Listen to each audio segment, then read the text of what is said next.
So this is decision and risk analysis, but it's more about deciding on the performance of a company. And the technique here is known as data envelopment analysis. Now, with you, Chris and Obed, you have done linear programming, haven't you? Yes, please. Now, in linear programming, there are 4 elements of a linear programming. And Godwin, you've also done that. 4 major elements to do linear programming. Give me the first thing of the linear programming, the first thing to look for when you're doing linear programming. What's the first thing? The decision variables. The decision variables. Now, Godwin, don't talk again. Okay, sure. The rest of you, who can tell me the second thing after the decision variable? Probably the constraints. Objective function. The third thing. Probably constraints or resources. So constraints. That is the third thing. And the last thing.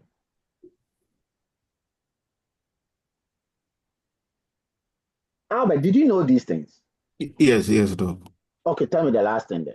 The non-negativity constraints. Perfect. So guys, these things are necessary to what we are going to do.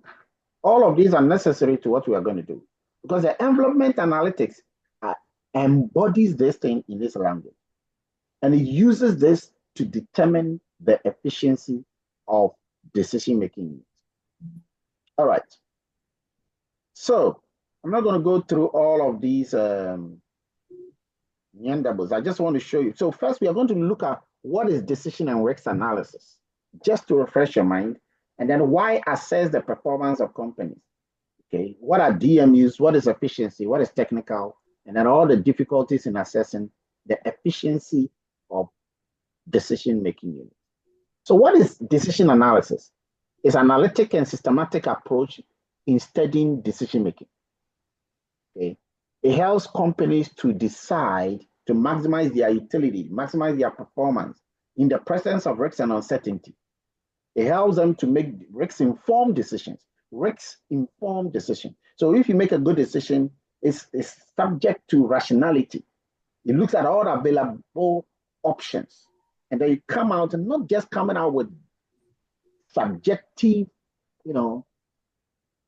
judgment, but rather you apply quantitative and qualitative approach to handle the situation. That is why you don't just produce the numbers, but you find the sense behind the numbers.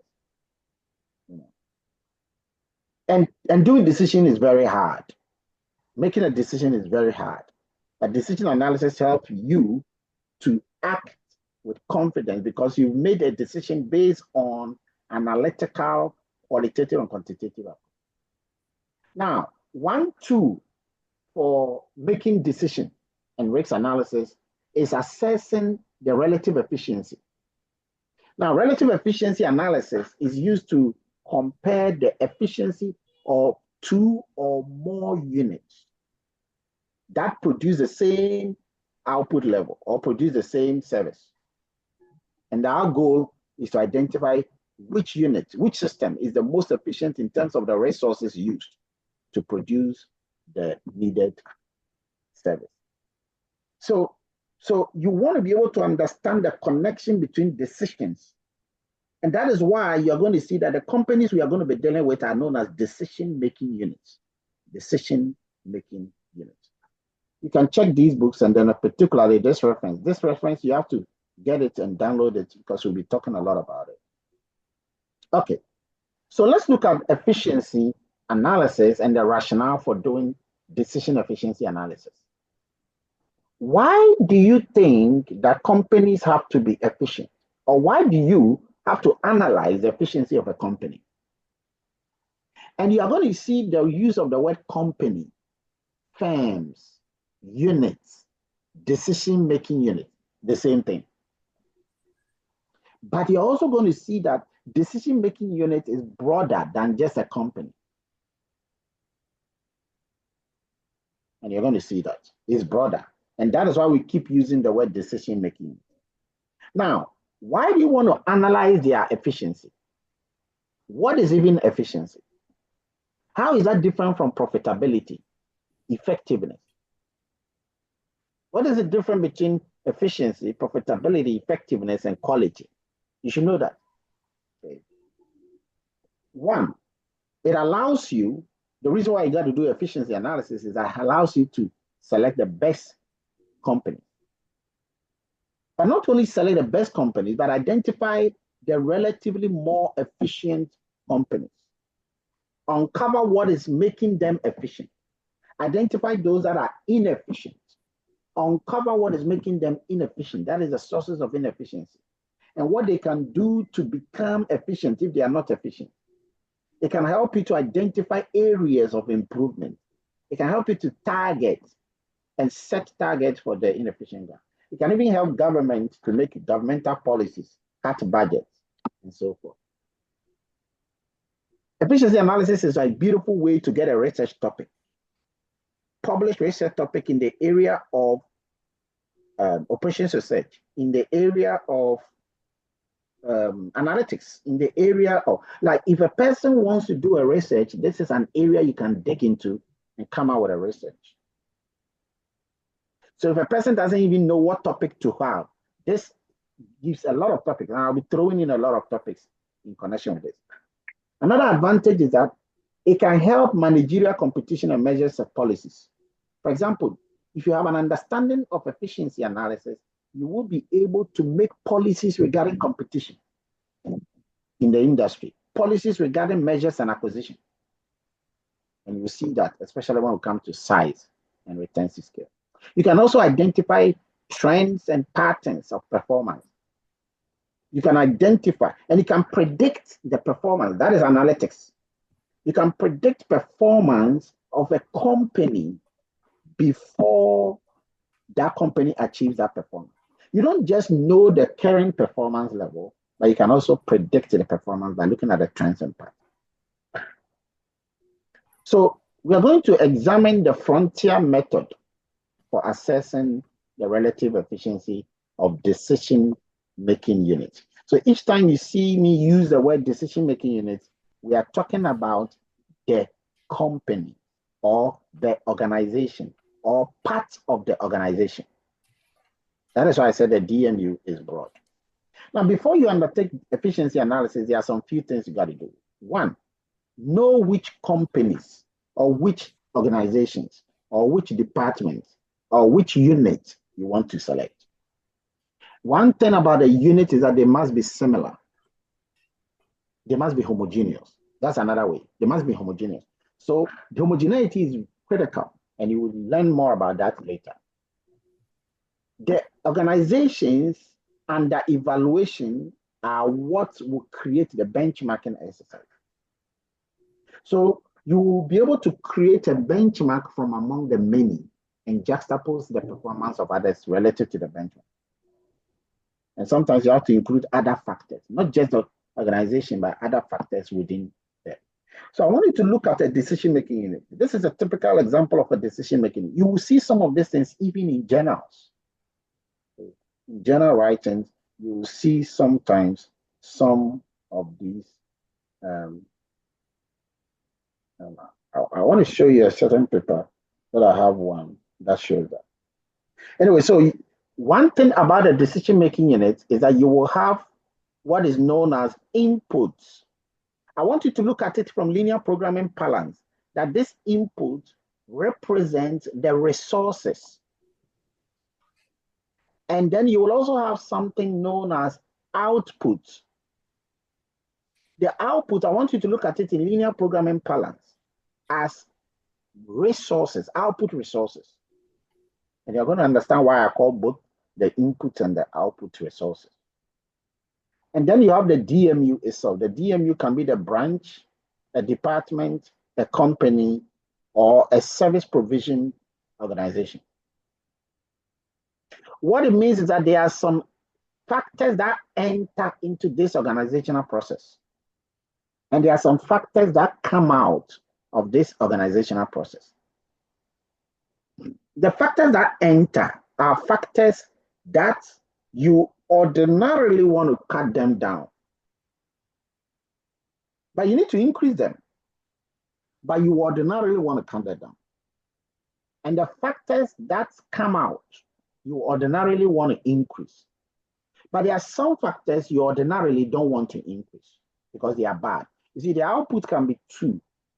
You can have a good output and you can have a bad output. Now, who can give me an example of a good output and its bad output? Oh, and by the way, please know that the bad output is always a byproduct of the good output, usually. Who can give me an example? Let me ask Albert, give me one example of a bad output or a good output of a bad output. A good output or a bad output? A bad output of a good output. Okay, so you can have inflation. And it is a bad output of what? It's a bad output of economic mismanagement. No, what I mean is that it's a bad output of what good output? It's a bad output of exchange, exchange rates, maybe. Okay, Godo, give us an example to set the ball. Okay, Doc. So I'm saying emissions, which is a bad output from a good output, is energy. Exactly. So CO2 emission is a bad output coming out from energy production or energy use. Who can give me another example of a good output that produces an undesirable bad output? Chris. Yes, Doc. Well, I want to put it generally. Usually, firms strive to make profits, but And by the way, it shouldn't only be about firms. Think general. It can be human beings, it can be home, it can be anything. yeah, so we strive for profits, but the other side of the profit is maybe the sustainability of the environment. So, for example, mining firms strive for profits, but then the activities impact the environment, which is a negative side. That's what generally comes to mind. Actually, your example is both good and bad. When you spoke about profit, then the bad output that should have come out should have been what? You can tell him. Once you spoke about profit, which is a good output, the bad output would have been what? Who can say it? It's a loss. Loss, yeah. A profit. Once you produce, you can make a loss. You didn't expect it. One of the things you should know about the bad output is that you don't want it, but it comes out anyway. It comes out of the generation or the use of the good output. Who can give another example? Talk about examination result. What is a good output here?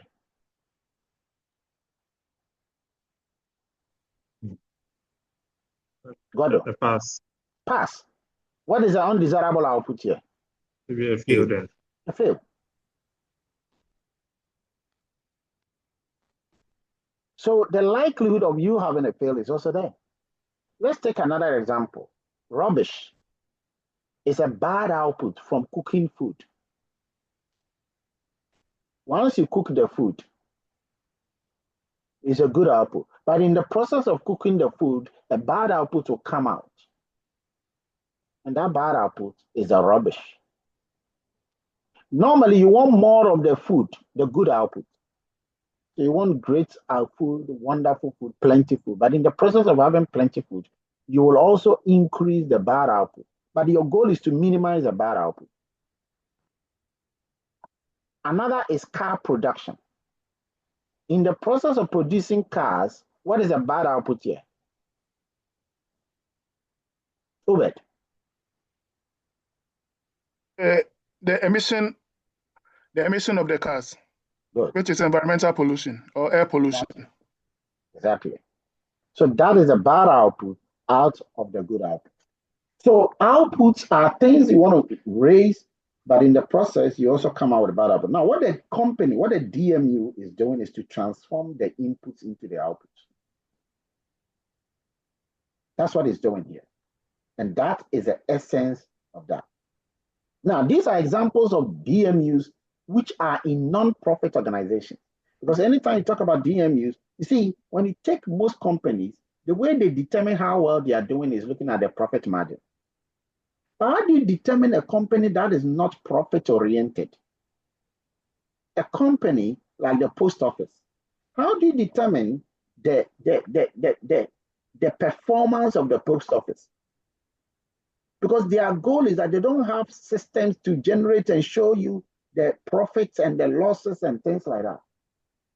This is where, frontier efficiency analysis is useful, because it doesn't matter, okay, whether it's a non-governmental organization, whether it's a non-profit organization, you can still determine how well they are doing, okay, by this efficiency analysis. You can do that for schools, for hospitals, for museums, for libraries, for post office, for police, for Air Force, for IRS. Who can give me another non-governmental organization or non-profit organization? Who can give me an example? That is not here on the screen. Whose efficiency or performance can be determined?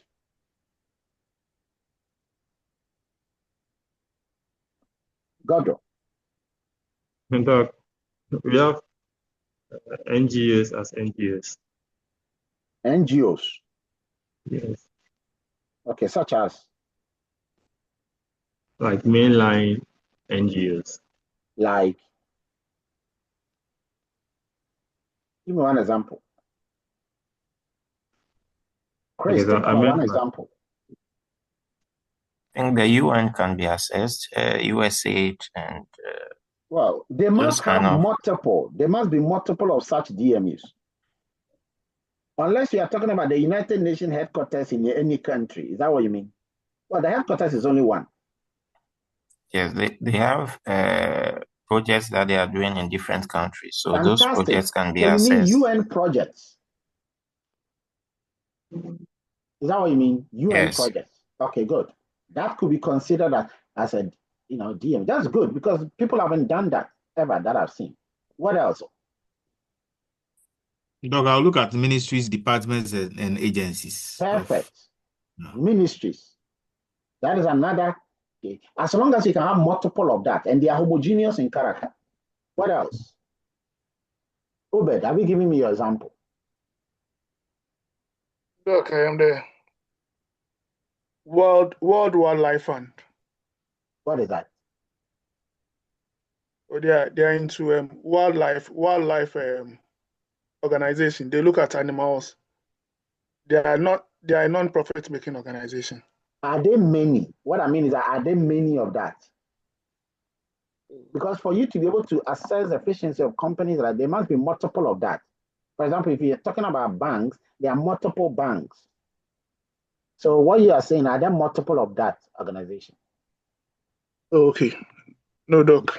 That's one thing you must all have in mind, that there must be multiple of the decision-making units before you mention it. For example, if I say the police force, okay, we have the police depot in multiple places in the country.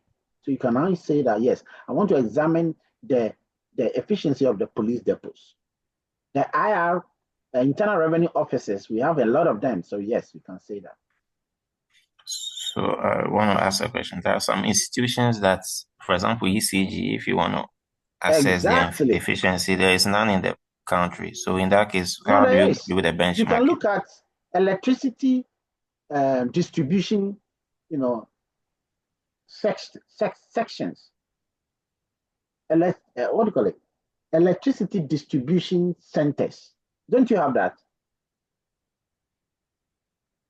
Yeah, they do. Yes. That's it. And there are more of that. There are many of that.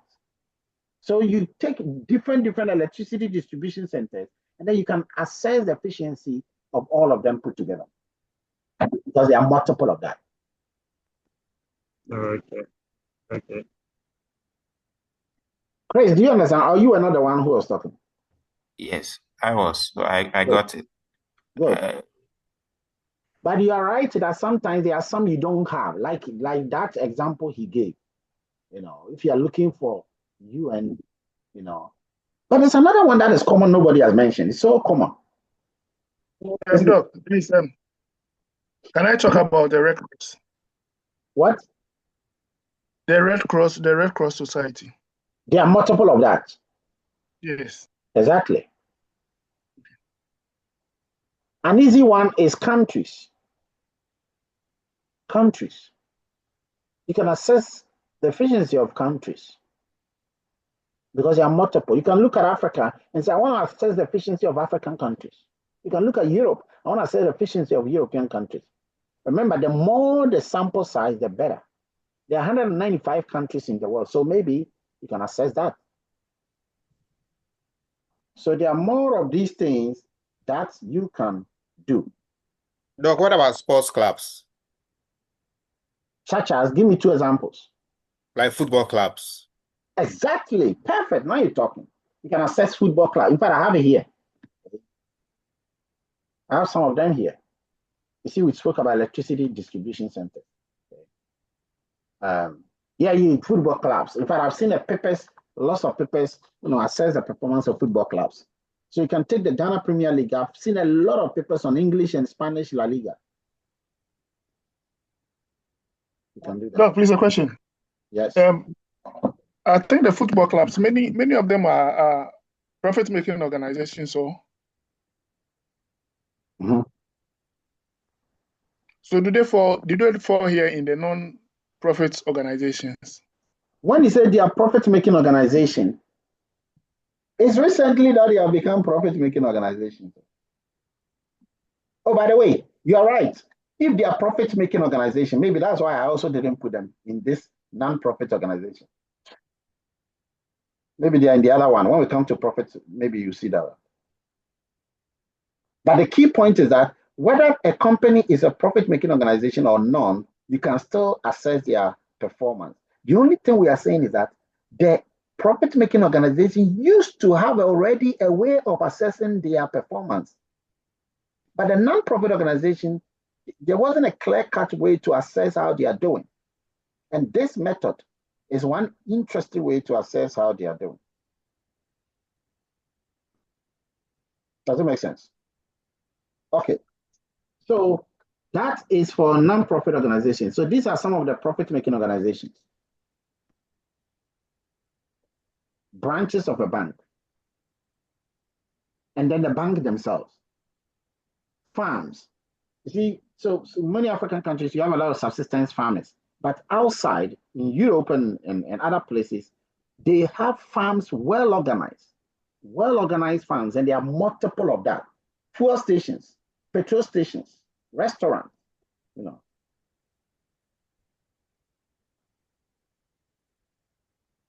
Okay. These are all examples. Who can give me another example of a profit-making organization? In fact, there's one here. There's so many of them. By looking at what is on the screen here, you can tell me more. Everybody, give me one example. Insurance companies. Insurance companies. What else? Yeah, branches of telecoms. Hospitals. Did you say telecom companies? Yes, branches. Yes. Even the telecom companies themselves. Just that in Ghana, we don't have a lot of them, but in other places, there are a lot of them. Good. What else? The hospitals. Hospitals, true. What else? FMCGs, or beverage companies. Fantastic. I love that. In fact, when you start with F, I thought you were even going to talk about FM radio stations. Yes, that was what I was going to say. Media organizations. Nobody has ever done that ever that I've seen. This is a good research avenue to assess the efficiency of FM radio stations. Oh my goodness. That would be sweet. And then you incorporate a lot of analytics into the picture there. That's a whole beautiful research on its own. That is a whole research that can even develop a PhD from that as well. Okay. So you have restaurants. There's also hotels, okay, that you can have. Somebody mentioned, now the football clubs are here. Okay. Athletes. There are a lot of work on athletes.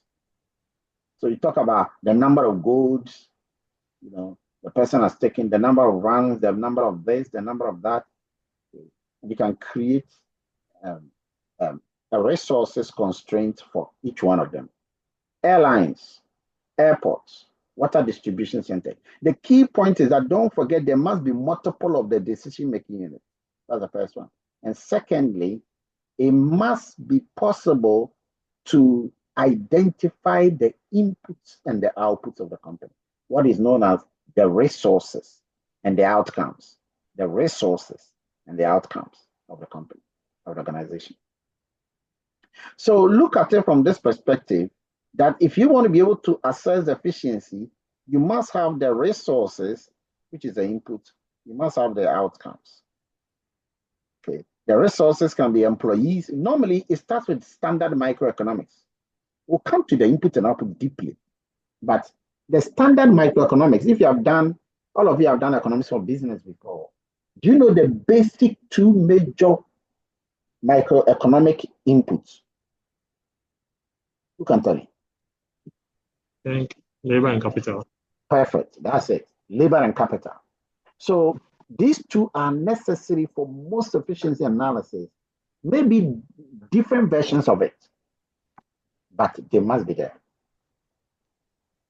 And then you can have output. Outputs are usually the outcomes. Sometimes it's not just the outcomes in terms of money, but the outcomes in terms of what the person is producing. We are going to look at a couple of examples for you to eat that. Because see, the most important aspect of efficiency analysis is identifying the DMU, which we have just spoke about. The second most important thing is identifying the input constraints and the output constraints of the DMU.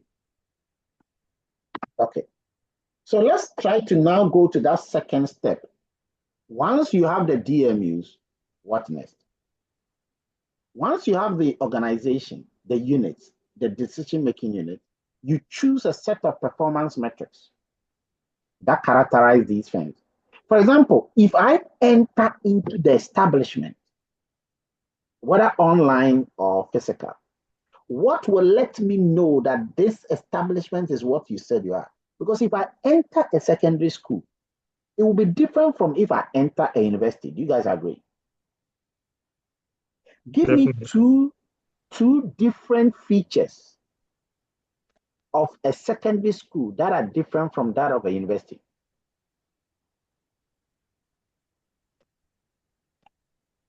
Doc, number one is accreditation. Number two is the type of exam that they write.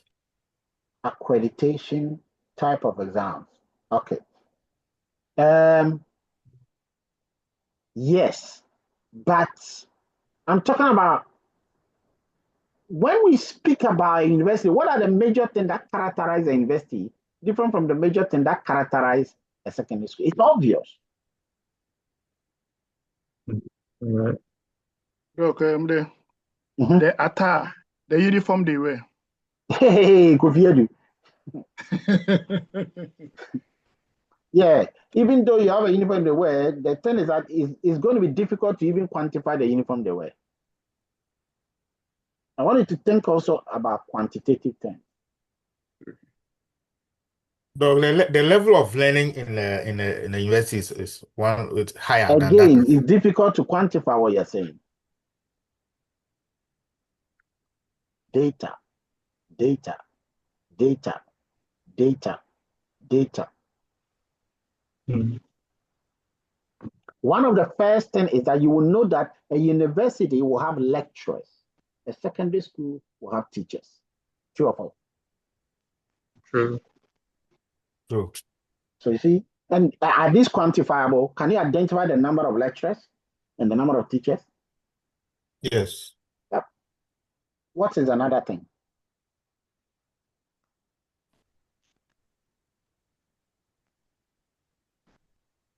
What is another thing that will separate a university from a secondary school? They are all schools, but I'll talk about the syllabus, the content, the content of what they are teaching. Very good. So one thing you can talk about here is the certification. So the university will have bachelors, masters, and PhD. But the secondary school will have what? Perhaps And certificate. sorry, WASI, Certificate. Yeah, yeah. WASI, WASI. That's what they will have, WASI. So you can see that there's a clear difference there. So when a person says, I want to assess University of Ghana with Presec, with Achimota, it's a mix. You are not looking at the right thing. Even if you go and get the number of instructors, the number of instructors are different. Even if you get the number of instructors in the Achimota, and these number of instructors are 50, and the number of instructors in Legon are also 50, they are different instructors. You cannot mix apples with oranges. They must be homogeneous. So what identifies a university is not the same as what identifies a bank. And it's not the same as what identifies even a closer one, like a secondary school. The input and output selections are very important in determining what the institution, the DMU, is. These input resources and the output resources are necessary to do your optimization that you want to have. And these measures are very, very important. So the DMU, the organization is classified based on input. So let me ask you a question. If there are no inputs, would there be the organization? If there are no inputs, would there be the organization? Yes or no? And I have a follow-up question. No. Obed. Okay.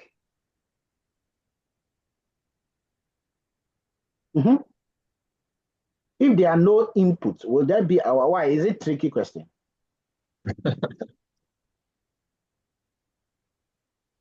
Albert. Doc, I think the answer is even on the screen. So, I mean, if there are no inputs, because they are described by the inputs they consume. So if there are no inputs, then there will be no organization. Exactly. There will be no organization. So you can't say that I want to study this organization when you can't identify the inputs and the output. You can't identify the resources that make up those organizations and the outcomes that make up this organization. If you can't, you see, that is why when you were looking at, did you guys learn in management science? You learned about, what was the major example you used?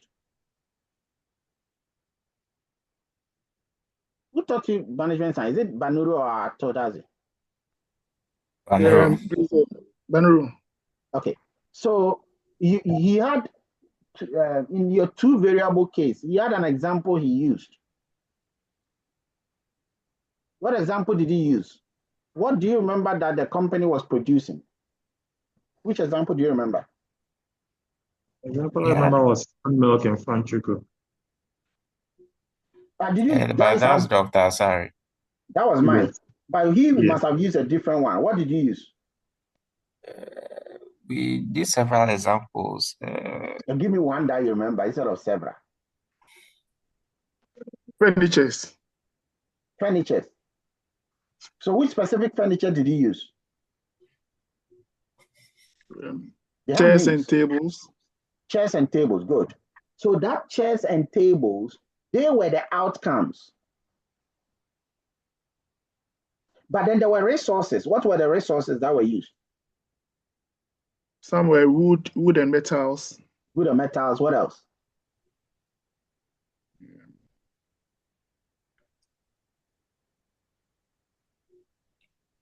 Yeah, it never occurred to you that you will ever encounter this again in your life.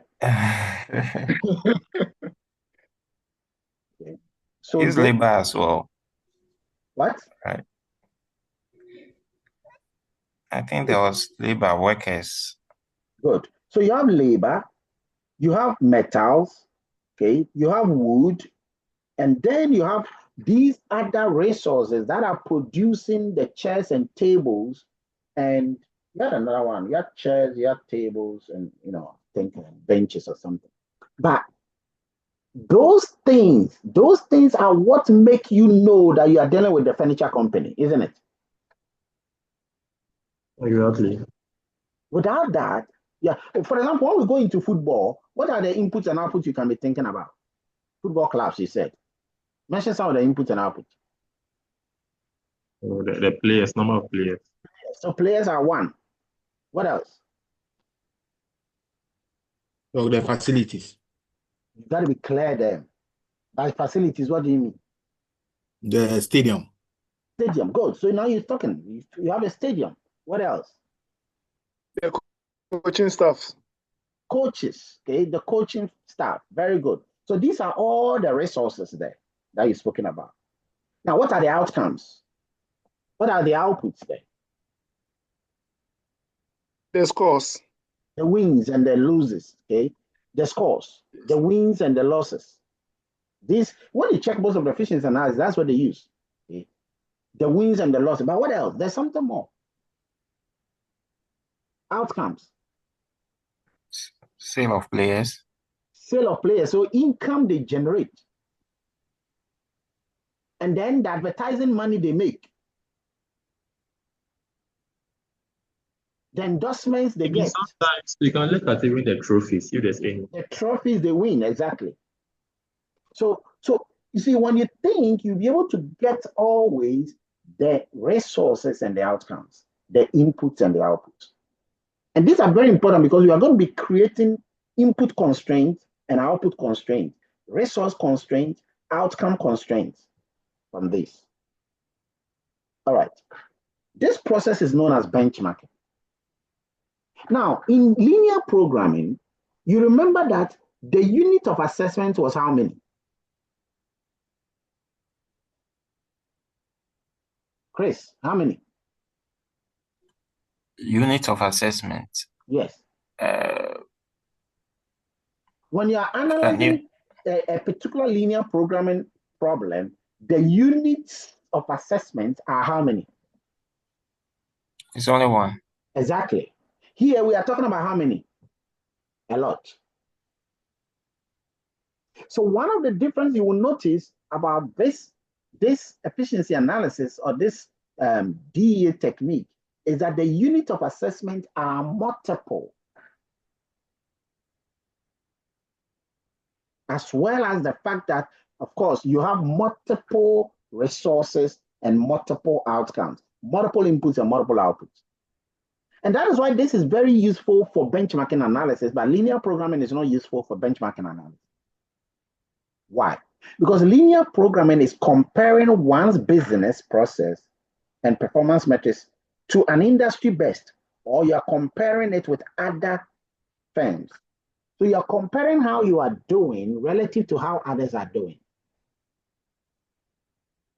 But if you can remember, linear programming, the linear programming is only looking at how you alone can maximize your profit, isn't it? Yes. Not in relation to how others are maximizing their profit. No. You alone, how you can minimize your cost. Not in relation to how they can minimize their cost. No. You alone, how you can maximize your revenue. Not in relation to how they can maximize. The moment you bring in relation to how others are doing it, you go a step further beyond linear programming. You are in the world of benchmarking. That is what the data envelopment analysis approach, that is what benchmarking analysis is trying to do. And this is important. Okay. The input and output that are used in this exercise are not necessarily the input and output used in the production process. And you will understand this as we go further. It's a very, very interesting point. And those who have been doing multi-directional efficiency analysis will know this. Okay, so now we said that the first step in efficiency analysis is doing what? Who can remind us? What is the first step in efficiency analysis? Get your what? EMU. The EMUs, And they must be what? homogeneous. They must be homogeneous. The second step is get your input and output, or get your resources and your outcomes. And they must be what? 1, operational. 2, they must be meaningful. And 3, they must be comprehensive. Don't forget these 3. Now, what does it mean that they are operational? Who can explain that to me using the knowledge you see on the screen? What does it mean that the variables must be operational. So they should be able to get data for them, should quantify them. Exactly. That's it. You should be able to get data for them. You should be able to quantify them. You should have data. But that is why the method you will see, the key method is data envelopment analysis. Number two, they must be meaningful. What does that mean? What does that really mean, Chris? Well, the output that your analysis generates should be able to be beneficial or usable by the managers in the firm to improve their processes. Did you just say the output? Is it only the output? Well, yeah, anything that you use in your analysis should emanate from the firm and be meaningful to them. What does it mean by be meaningful to them? I want to understand that.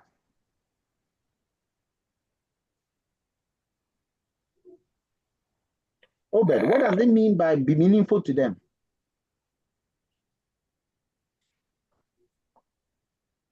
Doc, it means that they should accept it. So they should What let do you us mean assume by they that should accept it? yes, let's assume that we want to minimize something, and then we put the input, and then the output should be something that we can really say that yes, we have minimized that thing, so that we can gain more profit from it. Okay. What would you also say, Emily? What should that be? What must that be? God, what does that mean? The way I look at it, I feel like the input and output should permeate across all the DMUs in such a manner that when it's for comparing cases, the managers would accept that, okay, so it was unique across all of them, and so then the results are comparable. Okay, excellent. I love this. Now, guys, take a university as an example. We've already concluded that one of the resources of a university is what? Lectures, right? Yes. Okay. Now, suppose you decide to now take lectures as one of them. And then what you did is that you took the lectures from each university and you now counted the number of lecturers in each university. And the number of lecturers were, say, 50, 70, 100 in some universities. But then you realize that some of the private universities, the number of lecturers, all of them don't have PhD. All of these lecturers in some of the private universities don't have PhD. They have only masters. Some even have undergraduate. What do you think that it can do to the analysis?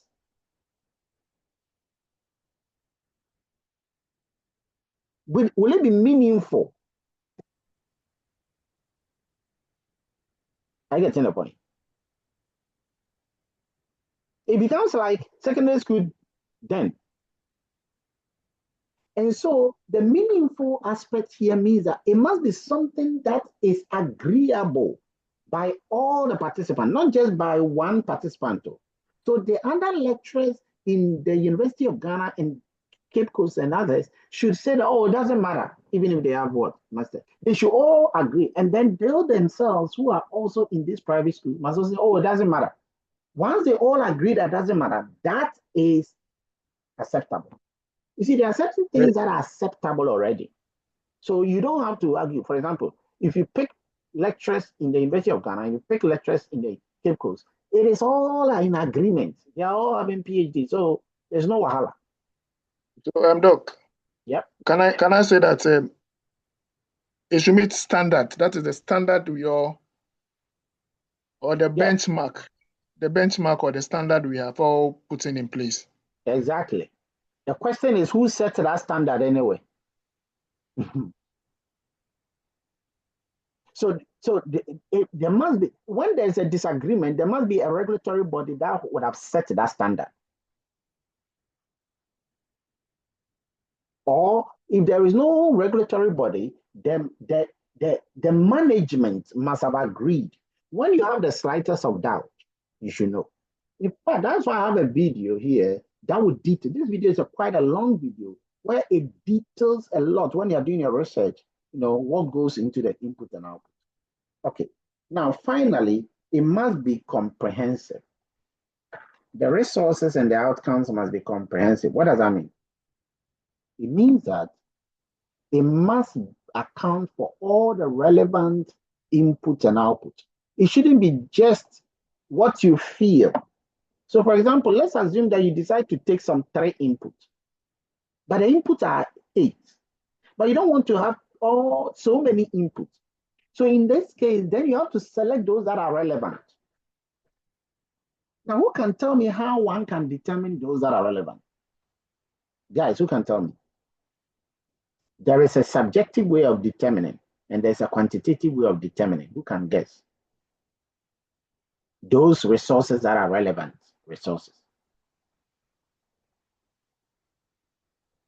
Do you know you can use machine learning to determine those important variables?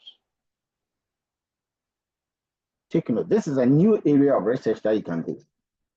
You can use machine learning to determine those variables that are important. In fact, there are papers that we have that have done, try to suggest that we should do that. How? Because you can have a lot of variables, input and output, that the organizations will have. However, you don't know which one is the most relevant and which one is the next most relevant. So what you can do is that you can do something in machine learning called feature importance. There is a method known as Shapley additive explanation. Write it down, S-H-A-P.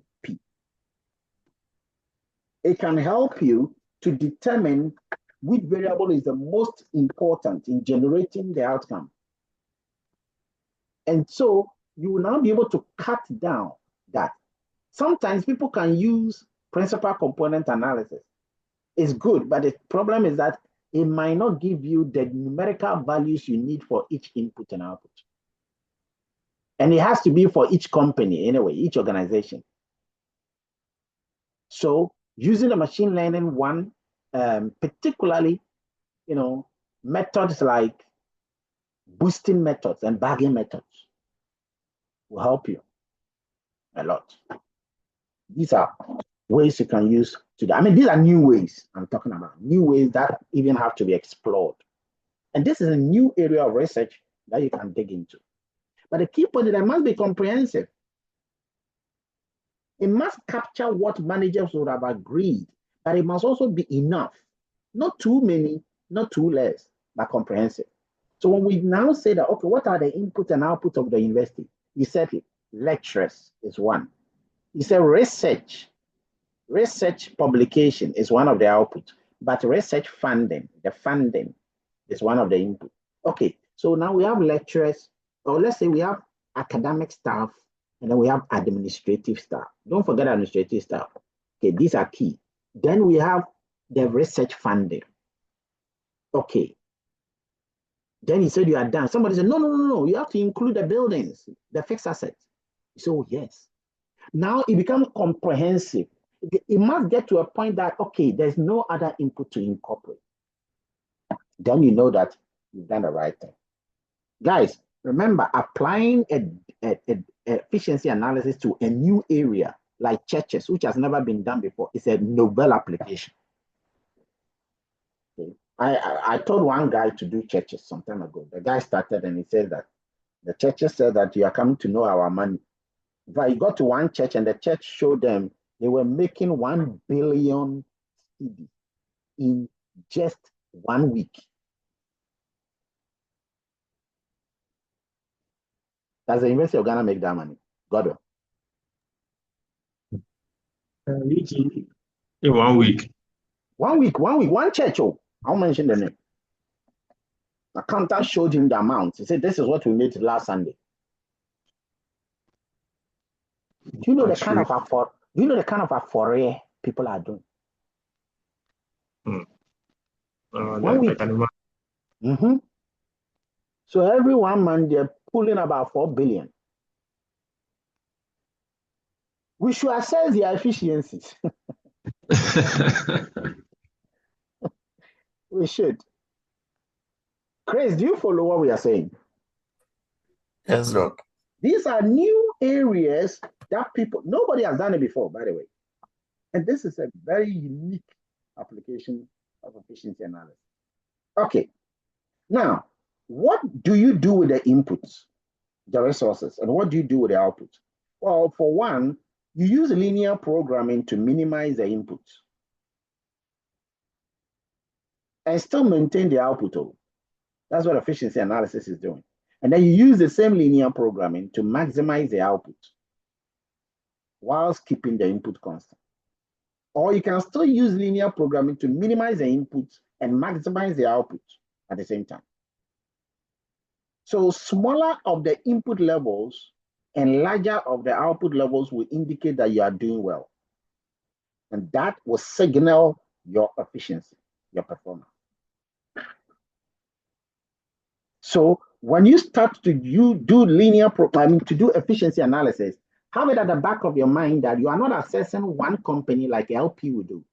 You are assessing multiple companies like DEA would do. Also, have it at the back of your mind that you are not only minimizing one, but you can also minimize and maximize at the same time. Did you guys do minimization? Yes, Prof. Good. What did you do under minimization? Well, the output that is bad that you want to reduce is the one that you use in the case of a minimization. No, I'm talking about your linear programming lecture. What did you do under minimization? Oh, okay.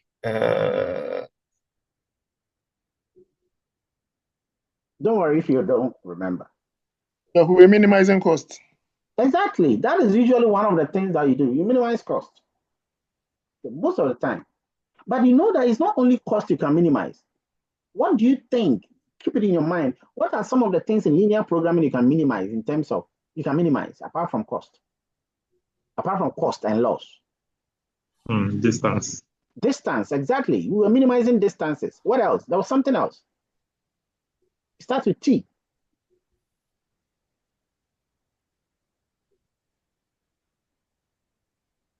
It starts with TI.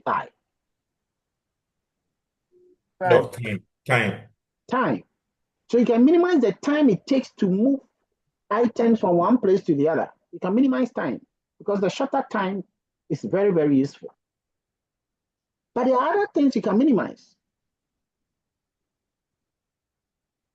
There are other things that you can minimize. For example, you can minimize diseases. You can minimize diseases.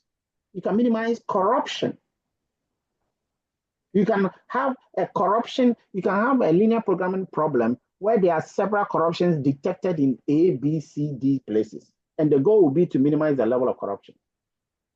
So that is one of the things one can do, but you do it at a point. But here you do all of them at a go. So you are minimizing several things. You can see that here you have cost there, you have labor there, you have certain materials there. You are minimizing all of these. Okay. But there are exceptions. Sometimes there are certain factors you don't know whether to minimize them. You can't even minimize them. We've spoken about it. It's not easy to minimize them. They are called bad outputs or bad inputs. And we've spoken about some of them. One of them is pollution. So such factors, you got to maximize but minimize them. Some factors too are dual factors. For example, incoming and outgoing students in a university. You see, one of the outputs of a university is an outgoing student. One of the inputs, the resources, is the incoming student. You see, the incoming students are students, and the outgoing students are also students. But guys, tell me, which one is likely to be smaller than the other? I'll ask you why. Incoming students and outgoing students, which one is likely to be smaller than the other? It's obvious. Incoming students are outgoing. Why? Well, there are several measures in place to make the students better, and in the course of that, some fall off. So usually the input to an educational institution is higher than the output. How come it's higher, and how come is the output smaller? That's what I want to understand. So there are cutoff points, for example, for exams. So if you have a D or an F, you have to rewrite up to a certain extent. If you are not able to pass, you'll be withdrawn. And there are disciplinary measures as well. So all those factors result in lesser students passing out than coming in. So you are simply saying that failure, isn't it? Failure. You know what? The way you're saying it is like you don't want to mention that word. Some will fail, and eventually they will fail, and they will exit. So the number that is coming in is always not exactly the same. Sometimes it can be, but it's not always exactly the same as the number that is leaving. But you can't have it the other way around. You can't, because the outgoing can never be more than the incoming at that point in time. Yeah. Look, I want to add something. With the university students, the incoming and the outgoing, can we say that when we are looking at knowledge in one field, the incoming, the outgoing will be more than the incoming, especially when it comes to decision risk analysis. Let's talk about linear programming.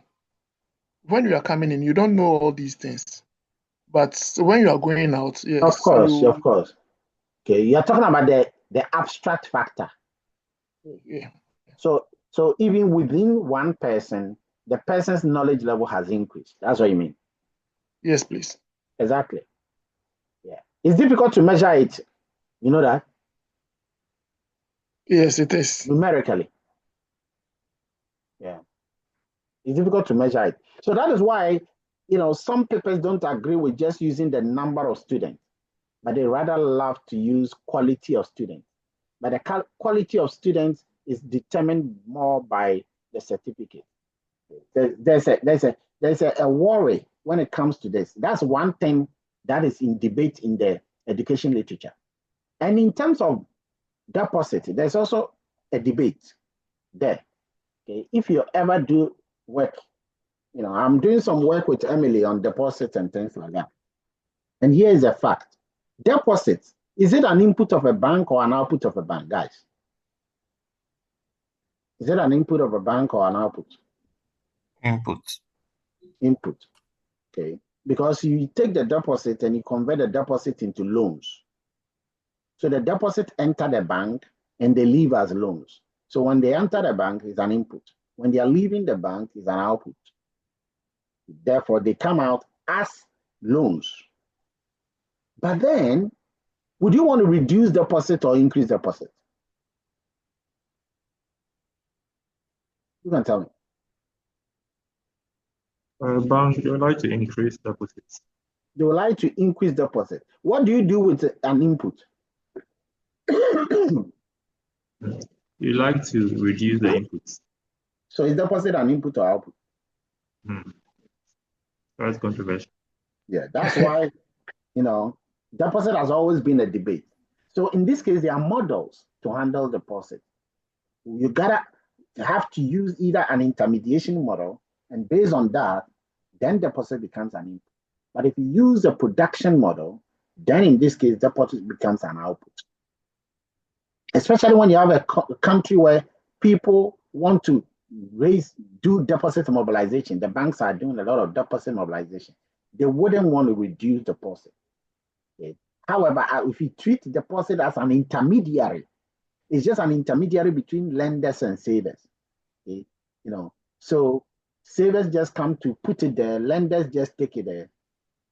Then you can now consider it as an input in this case. So there are several factors one can look at: firm-specific factors, industry-specific factors, environmental factors, global factors, international factors. So many factors can come into play. Right. Now let me talk a note on homogeneity. because this is important before we get towards the end. A company or a DMU should always have homogeneous variables. We've said this many times again. They must also have multiple inputs and multiple outputs incorporated in the web. Remember, the inputs are X's, the outputs are Y's. Now, homogeneity is the same as the fact that they must have identical input and output. So if I take deposit as an input, every bank must have deposit. If I take incoming student as an input and outgoing student as an output, every bank must have it. Every university must have it. So it has to be something that everyone has so that there is no complaint at all. Homogeneity is very important. But how many variables should the company have? How many variables should you use? How many inputs and outputs should you have in your analysis? The number of inputs are n. The number of outputs are s. The sample size is n. Now, the number of inputs multiplied by the number of outputs multiplied by 2, this one here, they should be less than the sample size. In other words, your sample size must be big all the time. The biggest, the better. The biggest, the best. Otherwise, you will fall into the trap of the curse of dimensionality. Guys, I'm sure you know this. Who can tell me the curse of dimensionality? And why is it a curse? Albert. What is a curse of dimensionality and why is it a curse? But that is when your how do you call it? When it is not balanced. So when you have more inputs than outputs, you may end up in a situation where your result is forgotten the word. It's like it's infeasible. It's like infeasible. Invisibility. Let me put it that way. Actually, you have not taught yourself, so we don't understand. So what I'm saying is, you have a situation where, if you have the number of inputs equal to the number of outputs, you can have a feasible solution. But in the case where it is not, one is bigger than the other, then you have a situation where your solution is kind of like not feasible. Okay. Chris, what do you think about a curse of dimensionality?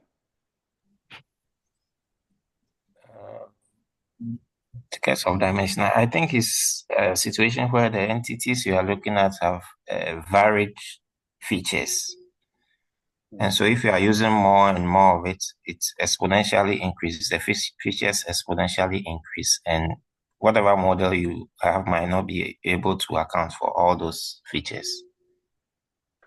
Okay. Not exactly. Obed, Chris, what do you think? I just spoke, Doc. Obed, Look, if you don't know, don't worry. Just say you don't know. look, I don't know. I don't know. Okay. Godo, what is the curse of dimensionality? Tell us. The way I know it is like you have so many variables or regressors, so inputs or outputs in this case. So where your variables are more than your number of observations. So the columns of variables is more than the observation, which is the rules. Perfect. That's one thing. So that is a simple. I see you've used even a simple approach. The columns are more than the rows. Normally, the rows are the observations that make up the sample size. yes. The columns are the variables.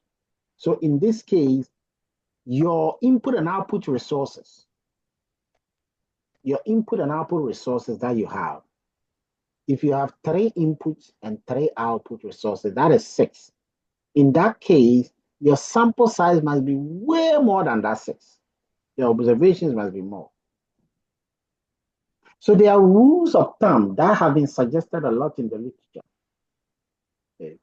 And one of them, in fact, these are some of them, but one of them is the one by Dyson. Just so you know, Dyson was my external supervisor. So one of them is this. It says that if you take the number of inputs, you multiply by the number of outputs, you should multiply it by 2. And that should be, your sample size should be more than that, or at least equal to that. So as an example, if your inputs are 5 and your outputs are 6, what should be your sample size? Okay. 6 or more. If your inputs are 5 and your output are 6, what should be your sample size, your observation? Oh, okay, then it should be 30 or more. No, that's not true. What should be, Obed? Doc, you were saying that if your input are 6 and your output are 5. Yes, Then that's what I said. Okay, all right. Then the sample size should be 60 or more. That's not true. Chris, tell us.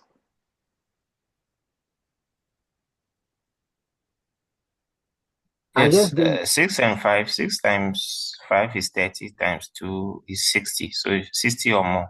Exactly. I just wanted him to confirm that, oh, Doc, is 60 or more. Oh, but were you not sure? Oh, I was sure. But you didn't tell me that you were sure. Oh, okay, look. All right. Yeah, I mean, that shows that you are really learning or you are just taking things. So that is how it's supposed to be. So you must have a very large sample, basically, to be able to make these things work. Okay. All right. So we're going to take an educational example. This was the first paper that was ever published in DEA as an application paper. Take a note. It was an application paper. The DEA first paper was published by Chance, Cooper, and Roach in 1978. We'll talk more about it later. But then the first application was in 81. And that application was 3 years after. And was applied in the educational sector. And in that sector, the input resources were the level of the mother, the educational level of a mother.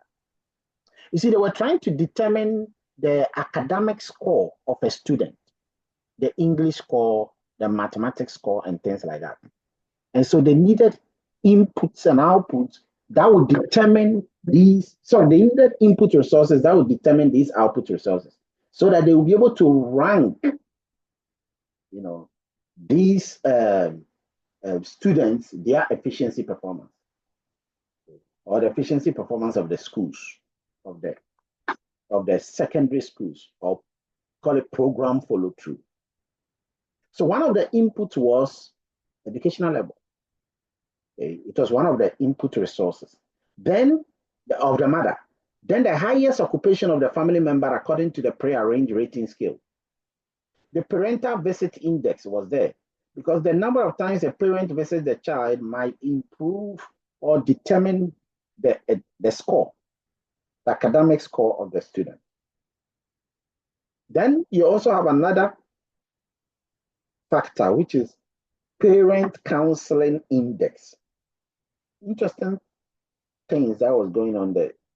Parent counseling index was calculated from data on time spent with a child on school-related topics like reading together. So you are reading together with your child. You are spending time with your child, not watching movie, but how many times you're spending with a child to read. So it tells you that it's difficult to get this data, but you get it. And then finally, the number of teachers. The number of teachers can also determine whether the student is going to get a higher score. Now let's look at the output resources. So you check the reading score. What is the reading score of the student? They have to do a test and you check the reading score. What is the mathematics score for the student? What is the self-esteem inventory, score for the student. And all of these things were recorded. I have the data set actually. And then you now estimate the input constraint and the output constraint. And you can come out with a beautiful objective function value, which is efficiency score for each school. So this is how you're able to get that. Okay? This is another example in a primary care facility among doctors. The inputs resources are the hospital they used. The outputs are the infants and children, the females and the males, and several things. This is another one for nursing homes. Okay. The input resources are drugs, expenses, other fixed costs, labor. The output resources are the Medicare, Medicaid, and private revenues. And then you have a bank branch. The input resources are the labor hours that people are working, the size of the branch, the computer terminals, and the operating expenditure.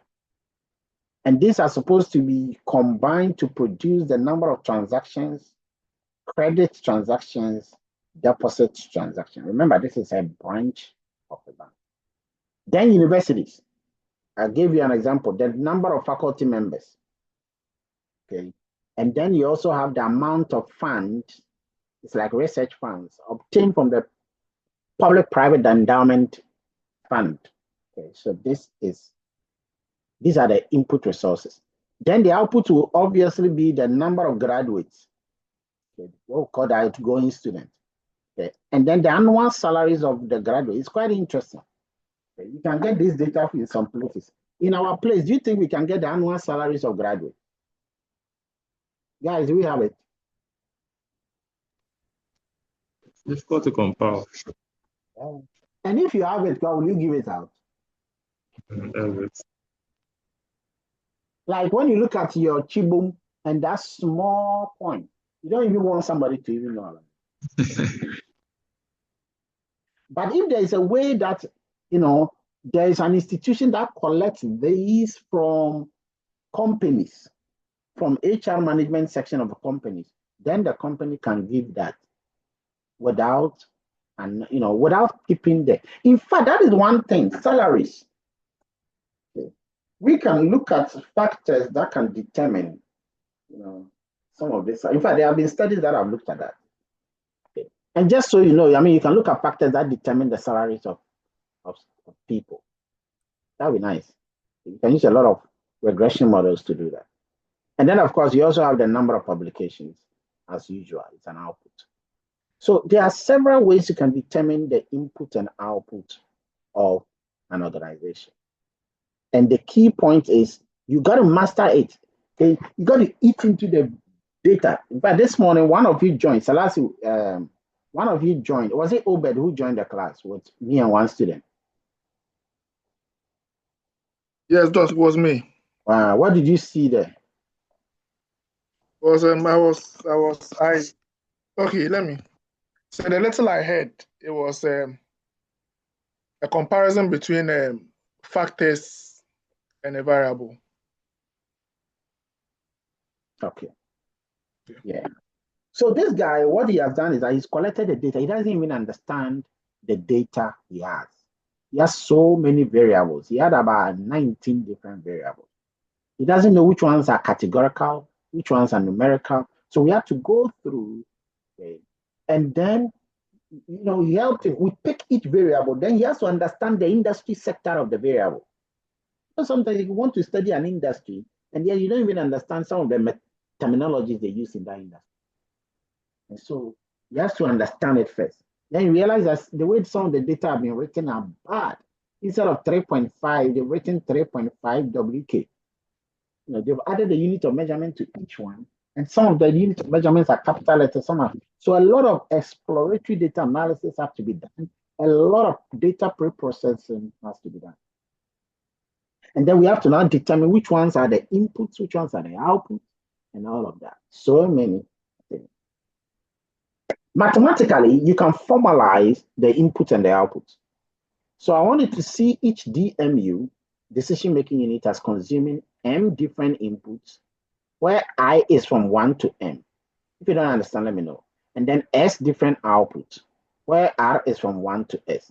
Now, who can tell me this? What is the difference between I and M? Albert, what is the difference between I and M? Doc, I is the index and M is the number of inputs. No. What is the difference between I and M? M is the number of inputs. And I is the counter, the index. But you still use that word. Don't use that word index. Okay, counter. Don't use counter. Make it simple. And you'll be able to make it simple if you fully understand it. Chris, what is the I? What's the difference between, as it is written on, what's the difference between the I and the M? When you are presenting your thesis, they will always be asking you variables you've just written and you don't understand. That's why I want to test you here. What is the I and the M? Chris.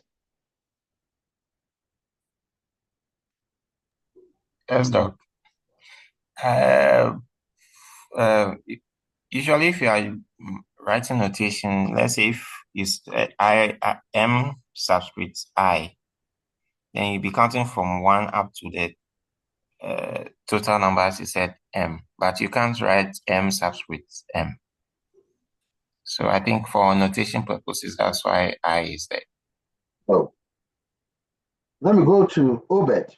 Obed, what is the difference between I and M? Given all that we have said and given what you see. I can't. The screen is very, very small with that. So. Hey, Papa Bill, I'll make it big for you. Don't worry. Oh no, it's I'll it's make rather it big. I've made it big no, now. Doc, it's rather big. It should be small. It should be small a Okay, little I'll bit. make it small. I'll make it small. Whatever you want, I'll make it.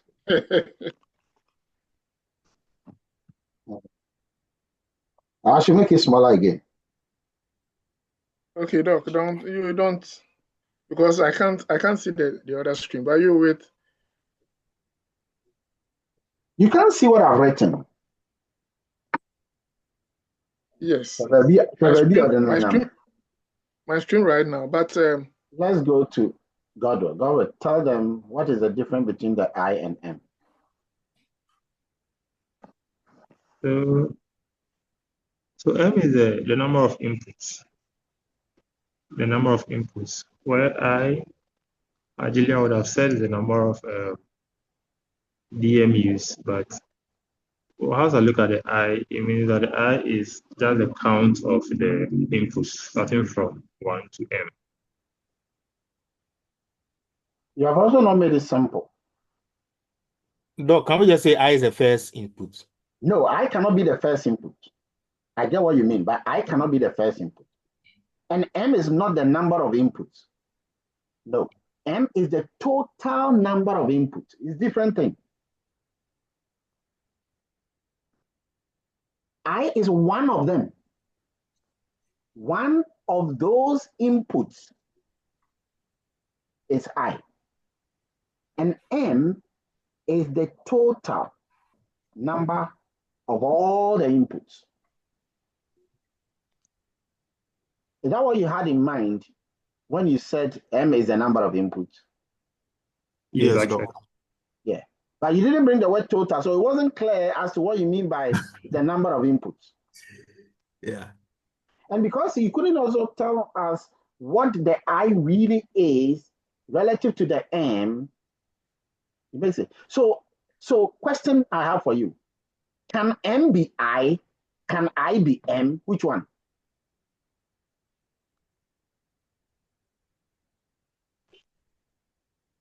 Yes, the last, when you reach the last sample or the last watch count. Watch my words. Can I be M? Can M be I? I can be M, but M cannot be I. Exactly. So M is one of the what?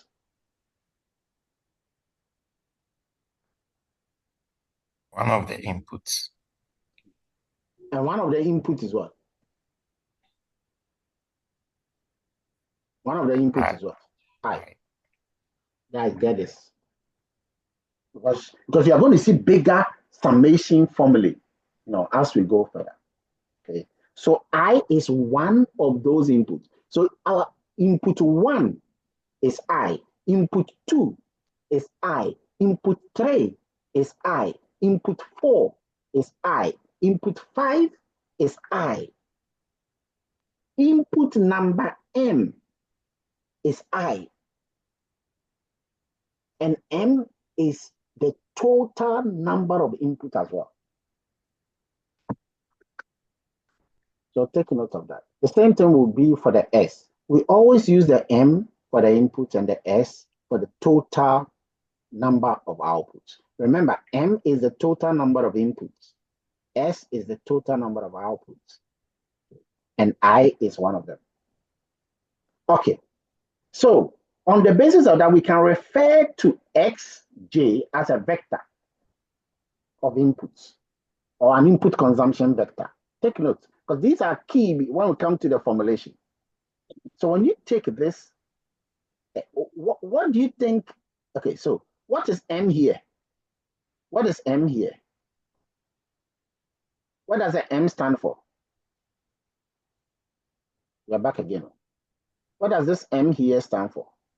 No, is it not the same total inputs? Good, it's a total input. Okay. Now, what does this R mean? Who has an idea? It's great if you have an idea. If you don't have an idea, no problem. What does this R here mean? Numbers. Sorry? Real numbers. Real numbers. And what does the 0 here then mean? It starts from 0. So what does then mean that it cannot be what? Negative. Good. So that's one thing you got to note, okay? Because that institutes the principle of the non-negativity constraint that we know of already. So it tells you that this is obviously a real positive octant, which starts from 0 all the way up to M. Now, if I pick this very input here, Xj is inside one of those real numbers. Now, what does the J then mean? I think I've not defined the J, but who can guess? What does the J mean? This one's a guess. The J is the DMU. Yeah, it's one of the DMUs. It can be any one of the DMUs. It's one of them. So it can be DMU number 18 or DMU number 15. So what this is saying is that if I take any of the DMUs, each one of them has got this X variable. Okay? Each one of them has got this X variable. So this X is actually a variable representing all the input of that DMU. Take note. So I'll give you an example. Look, Yes, please, I can't fully see the screen. guys, do you all can see the screen? I can see the screen. I can see. Okay, so director, you have to close your destiny and come out, come back again because they can all Okay. see. So if you have DMU here, okay, and then you have DMU A all the way to Z, and these DMUs have got input X1, input X2, input X3, all the way to input Xn. And these inputs are having numbers. So you have this input X1 has got 1, okay, all the way to say 20. This one has got 20. It's got 15, something up to 10. It's got this one too. I've got each one of them. I've got numbers. Okay. Now, these inputs here, you can put all of them, okay, and this one is for this DMU. So if I take this DMU alone, if I take DMU A alone, its input X1, input X2, input X3, all the way up to input Xn, I can represent all of those inputs together and call it what? Call it Xj. So that Xj is for DMU A. So if I'm writing it, it will be XA. for that DMU. So this XA is talking about the input for those very, or let's put it this way. It is one of the inputs. In fact, let me put it this way. It makes it better. Okay. It's one of the inputs of, so it is this input or that input or that input. Okay, it's one of them. If I want to make it for all of them, because right now it's a vector, if I want to make it for all of them, I take this input to one, the one which is 20, the one, let's say this one is 30, the one which is 30, okay? And then I'll represent it by capital X, okay, not slanted X. And this capital X is representing all of those inputs. And one of them is J. Yeah. So you can see that even this one will tell you that the Xij is the level of input I consumed by DMUJ. So this very example here is referring to this one, which is 1 or 20 or 30. This is it. And then when you put all of them together, you get this Xj. Okay. Ideally, I would have called this one like a matrix than a vector. But of course, it is because I'm yet to take that of the output. So if I take that of the output together, I can now create a complete matrix for all of this. Just understand what each one of these mean for each of them. You can take each individual. One thing is that you should know that the DMUs are many. That is why they are J. The J is from 1 all the way to N. N is the total sample size. 1 is one of the J's. So J can be 1, J can be 2, J can be N. The total is N. And each J will have an input, and the inputs are also different. That is why you have X1, X2, X3. Okay? That is why you have Xi, where the I is one of those inputs. And therefore, when you combine all the inputs, you have capital X. These notations, will come back to them consistently as we try to do the formulation. What time did you start? Was it 8? 7:30. 7:30. Okay. And it's now what? 9:30. Oh. See my time, man. I'm ahead of you guys, so I always forget myself. So it's now, what's the time at 9, right?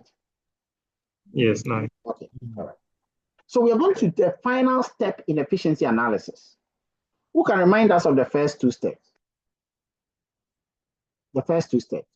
What is the first step? The first step was to get a DMU. The second step was to select the inputs and the outputs. Good. The last step here is to select the type of efficiency. And these are the different types of efficiency. Chris, which of these efficiency types have you heard of?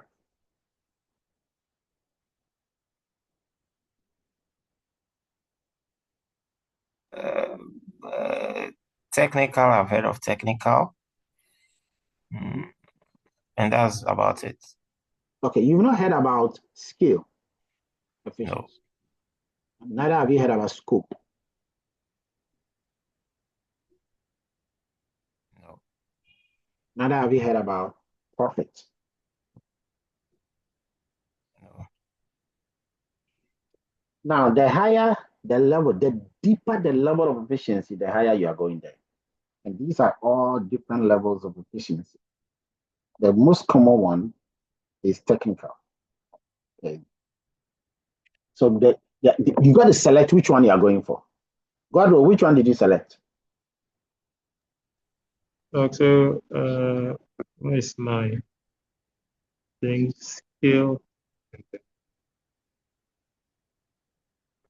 I think scale efficiency. Which of them were you using to estimate your country's sentence? Because I didn't slack-based measure. Yeah, but it's still one of the slack-based measure is a method which you are using to estimate one of these efficiencies. Yes. So which efficiency were you estimating? Are you going to use the slack-based measure to estimate? Okay, so then I think it will be mixing efficiency. You're going to be estimating the mixing efficiency. Yes, so I think. You're going to estimate the technical. The mix is just going to be coming out automatically, but you're going to estimate the technical. Okay. Chris, which one are you going to be estimating?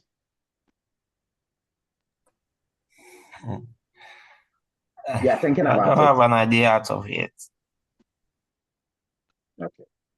So this is where you got to start thinking about. But the key point is that profit efficiency is difficult to estimate because you need to get a lot of different variables. Technical efficiency is easiest because you don't need to get a lot of variables. That's the main thing. And once you have your technical, you can easily get a mix, you can get a pure, you can get a scale. So technical. Once you have that technical, you can get a mix, you can get a pure, and you can get the scale. Okay. So there is no need to. And of course, once you get a profit efficiency, you can get everything above it. Okay. Now, let's look at only for today, the technical. Technical. Have you heard of the technical team, the technical bench? What are they doing in the football? Obed, what is the technical bench doing?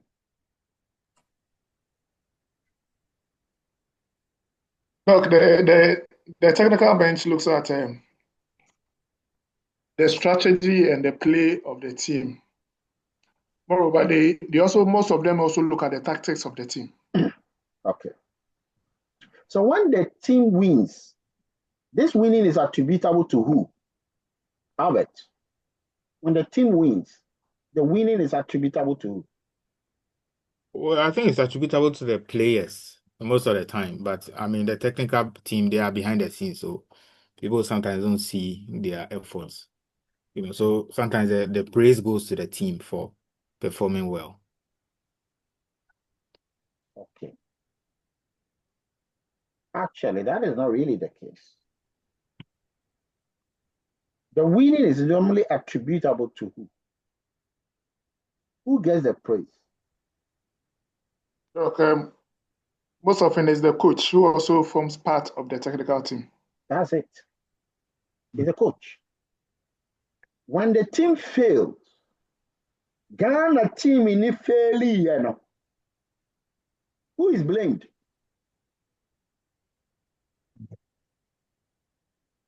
It's the coach. And when they win, who is blamed? It's the coach also. And you did say rightly that the coach is the head of the technical team. So why did they blame the coach? Because that coach is using technique. He's using technique. That's where the word technical comes in. And that technique comes from which part of his body? The brain. The brain. The brain. So anything that you see physically is a manifestation of an invisible reality. What you see in that physical thing is as a result of thought. Thoughts are things. And therefore, whatever thing that goes on in that company, in that organization, it is attributable to the management, the technical team. That is why technical efficiency is managerial efficiency. Take note of that. This is very important. That is why when you calculate the scores, you got to practicalize your score in managerial things. If not, you have not applied technicality. Does it make sense? Now, what then is technical efficiency? And I want you to understand this definition once and for all. Technical efficiency are defined in two ways. One, it is the ability of the DMU to cut the input, giving the output, or raise the output, giving the input. Chris, what did I say is technical efficiency? Reduction in inputs and raising outputs, essentially. No, I said something. You got to be specific there. Obed, what did I say? Okay, I heard the reason why I'm saying I heard is that I was putting down something you said initially. That is everything you see physically is a manifestation of something An you don't invisible see. reality. Yes, good, invisible reality. So I was trying to put that down, and then you said the technical efficiency. Why, you like the sentence, right? I like that word. It makes meaningful sense to me. Yeah. And it makes meaningful sense, not only even in this course. Yes, that's why I wrote it down, because when you are doing spirituality or the Bible, if you're a religious person, it also holds. Yeah. Yeah, it's true. And the word you use, if you're a religious person, is some people are not religious, but they actually, the word they use is if you are a spiritually minded person. Okay. Because they like to use the word spiritually minded, because religious does not connect to religion. You understand? Sorry, spiritual does not connect to religion. Yeah, sure. Okay. So when you are talking to an atheist, I speak using words spiritual than to use religious, because they don't like religion. Yeah, that's true. And they'll buy it. They'll buy it because they see you are speaking from a spiritual context than a religious context. A religious context, you are bringing Bible, masa, please. However, it cuts across, because most people are not religious, but they are spiritually minded. You know that? Yep. Most atheists, are spiritually minded. So, thoughts are things. When you see an aeroplane, that aeroplane you see was in the thought process before it became manifested in the physical reality. So the reason why some do well in so many things is that they already manifest the thing in their head before it becomes visible. That is why we say their subconscious mind doesn't take anything for a joke. If you think positive, positive, positive, what are you going to see? Albert. Yeah, no. If you think positive, we are going to see positive things, yeah. But if you think it's hard, this thing is hard, this thing is hard, what will you see more? It will be hard. You see a hard reality. Even when it is not what? Hard. Yeah. Is there. Yeah. Those people who are able to let you see things you don't see. The hypnotist, you know them. You know the hypnotist. Yes, Doc. The people who will hypnotize you. They will tell you that you should consider that you have a scorpion on your hand. Even when there's no scorpion on your hand, he will hit you and say, "How? You have a scorpion." And you look at your hand, you see a scorpion. But nobody sees a scorpion on your hand, but you are the one who sees a scorpion on your hand. It's coming from your what? Your thought process. And you actually feel that a scorpion is scratching you. And by the time the hypnotism is over, there is no scorpion, and yet your hand is experiencing some blood. And people around you can now see the blood, but they can't see the scorpion. There's something called reticular activating system. It does that. It's a scientific. But some people, when they don't understand the scientific ramifications, the only best way to explain some of the things is spiritual. Now, everything that you see that is going on in the organization, if it is doing well, even though you don't see the coach, the manager actually playing the ball, because he's using his mind to move the actions on the field, everything is him. That is why he's giving the praise or the blame. Technical efficiency is the ability of an organization to raise the output, giving, that's what I said, giving the input, or to cut the input, giving the output. So there are two aspects. You are increasing the output, giving the input, or decreasing the input, giving the output. So you are choosing one orientation, whether input orientation or output orientation. Input orientation is when you are minimizing the input, giving the output. Output orientation is when you are maximizing the output, giving the input. Do you understand, Obed? Because this is an exam question. Yes, I do. Very important. But the Farrell who gave this definition actually missed something. So Debrew and Koopmans actually gave a stricter definition, which incorporates the fact that you can include something called slacks. The same slacks that you know in linear programming. We'll talk about that later. The Koopman definitions incorporate slacks, which is sometimes called mixed inefficiency. That is what Godwell said he's using, because he is incorporating slacks in his efficiency measure. So what is radial technical efficiency?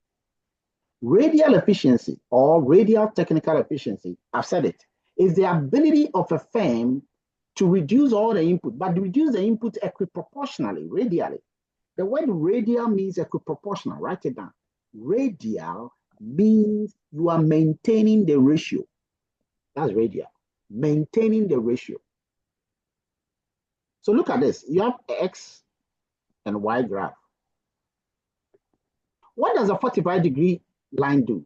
Suppose you're on the 45-degree line and you are moving from up to down.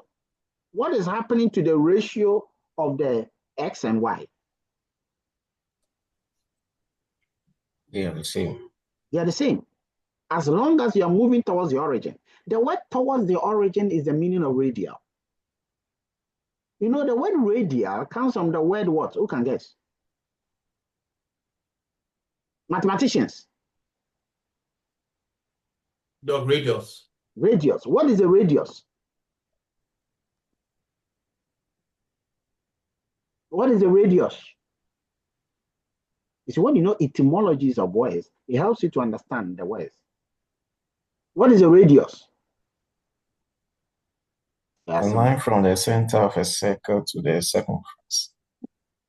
From the center of the circle to any part of the circumference of the circle. Adi? Yeah. That's radial. Now, because the square, the Cartesian plane is not a circle, it's got only, 4 corners. A circle doesn't really have 4 corners. It has multiple. And so as you move to the corner of the box, you have created a 45-degree line, and therefore that becomes the radius. Because it's the highest point. It's moving to the highest point of the polyhedra, of the quadrilateral. And therefore you are maintaining the ratio as you move down. That is why we say it is equal proportion, equiproportional.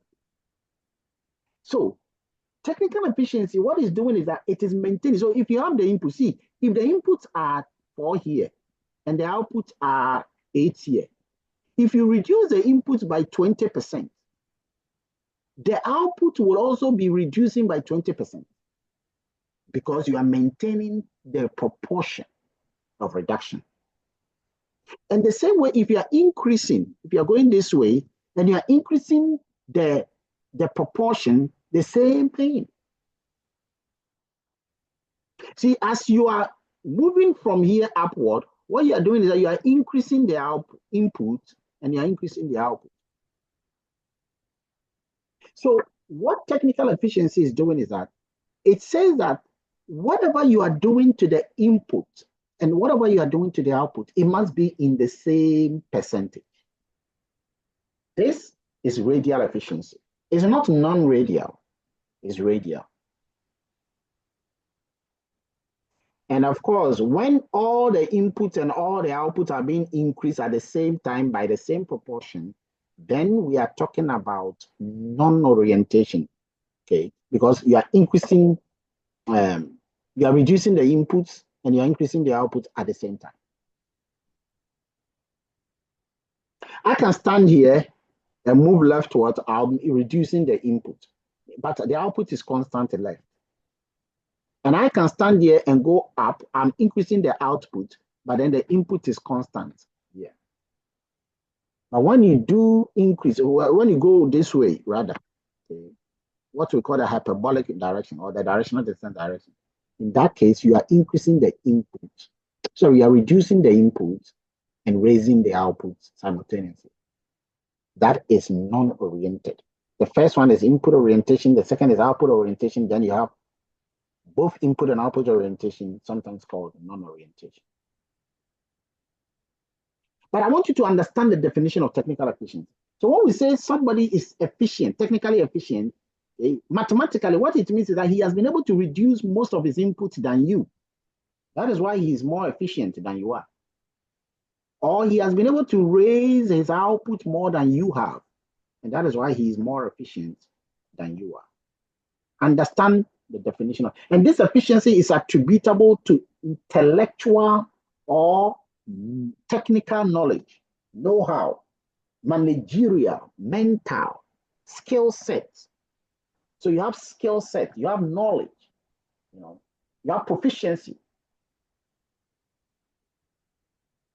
You have efficiency, you have proficiency. And you are bringing all of that to the fore. And that is what the efficiency is determined. It can be calculated. Okay? In subsequent lectures, we'll look at calculation. So at the mention of efficiency, remember that we are always talking about what? Management, managers, managerial, because you're using managerial acumen, expertise. Because managers are the ones that are controlling the inputs and outputs and making it possible. This is critical. So that is the beginning point of efficiency analysis, is technical efficiency. The others are mixed efficiency or mixed inefficiency. Mixed inefficiency is the inefficiency because of wrong composition of the inputs and outputs, which means that mixed efficiency, Godwell, that goes to you. Mixed efficiency is the correct efficiency, is the correct composition of the input and output, correct? If mixed inefficiency is a wrong composition, mixed efficiency is a correct combination of the input and output. Okay. Yes, you have, if you have input and you have output and you combine the input, because you can have a secretary and 2 lecturers, or you can have 1 lecturer and 2 secretaries. Which one is good? 1 lecturer, 2 secretaries, 2 lecturers, 1 secretary. Yeah. 2 lecturers, 1 secretary.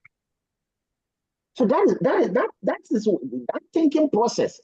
That thinking process is what makes efficiency is looking. Your capacity to mix them correctly in such a way that they will do the better work. So sometimes when a coach wants to actually score a goal, he really means to score a goal. He is down. He has to win. We've got 10 minutes. He has to win. What does he normally do? There's some technical changes. Yeah, but what is that technical change? What is that technical managerial change? He throws in what? Defenders? No, strikers. That's the point. He throws in multiple strikers. You see 2 strikers coming on board. Come on, he's kicking defenders. He's all in. You go all in before you go all out. Your capacity to mix the input in such a way as to achieve a result, that is mixed efficiency. But if you don't do that, you have created slacks or mixed inefficiency. It can be calculated. So if you're able to become mixed efficient, what it means is that you have removed all the slacks, because there was a slack there at the front. That is why the goal there is not coming. You got to change that.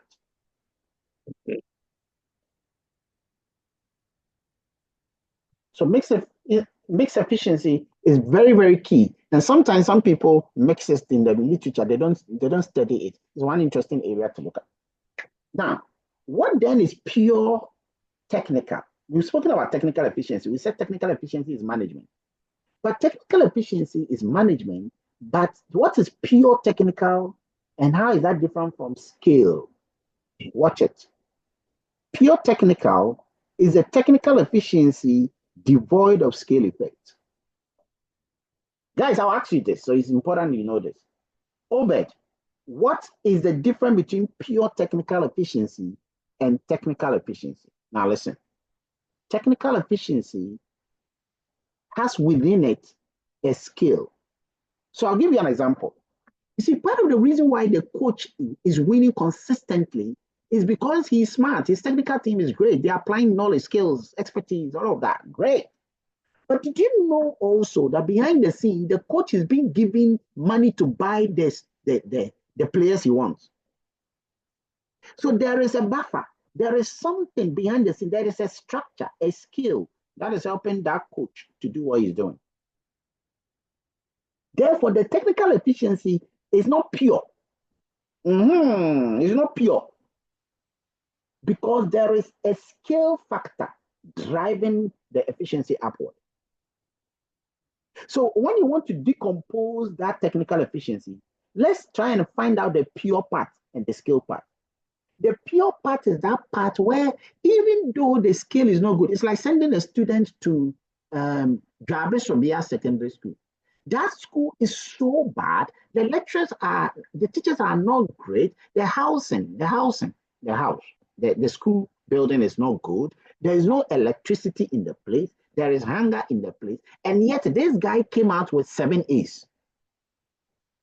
And another guy was in Presec, and he too got 7 A's. Which of these students is really good? The Jabesubia or the Presec guy? I think The Gary, village one. The Presec? The one from the village. look, The one from the village. Because he doesn't have skill. His efficiency is pure. It's pure. So pure technical efficiency is technical efficiency devoid of skill effect, devoid of external factors helping you. So that coach, the team doesn't have money. And yet that team was flying. I remember when Leicester City came and won the league. From nowhere. They just joined the league, from championship and won the league. 2018, if I could remember. And people say, where did they come from? And what is so funny is that the next season they were relegated. So the point is that they didn't have the money, but they still did so well. And that is pure. And sometimes too, a company can be doing so well because of the skill. So a guy from Presec does well, not because he's really doing well, but because there's a lot of pressure. There's a lot of pressure. There are so many books. There are so many great teachers. So the guy is forced. When you go to Harvard, you are forced to do well because the environment forces you, even if you're not good. So decomposing the technical into pure and skill is really, really good to determine the key driver of technical efficiency. Now, you can estimate technical efficiency alone, not a pure one, using what is known as constant retention scale. And you can estimate the pure technical efficiency using the variable retention scale. We'll look at these things later on. But then the variable retention scale was postulated by Banker, Chance, and Cooper in 1984. And then the constant retention scale was the original one, the 1978 paper. That was by the CCR, which is Chance, Cooper, and Rhodes. Chance, Cooper, and Rhodes. Okay. And then, 6 years later, Rhodes left. He was a PhD student. Okay. He wanted to make money, so he left.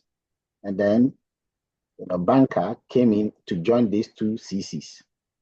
And then they produced the management science paper, which is the 1984 one.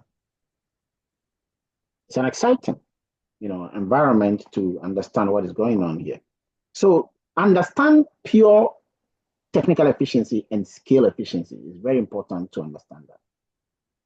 Also understand economies of scale. We'll look at that later on, but economies of scale is easy because once you know scale efficiency, you can easily find economies of scale because there's a connection between economies of scale and scale efficiency. We'll look at that. Next time we meet, we'll take a hypothetical example and start explaining the method of efficiency in a simple example. Whenever you're writing your dissertation, you also have to do a simple example. Take note. So simple example, we'll do it in Excel, we'll do it in R, we'll do it in PowerPoint so that you can fully get a hold of it. Gentlemen, that brings us to the end of the entire taboo. Any questions?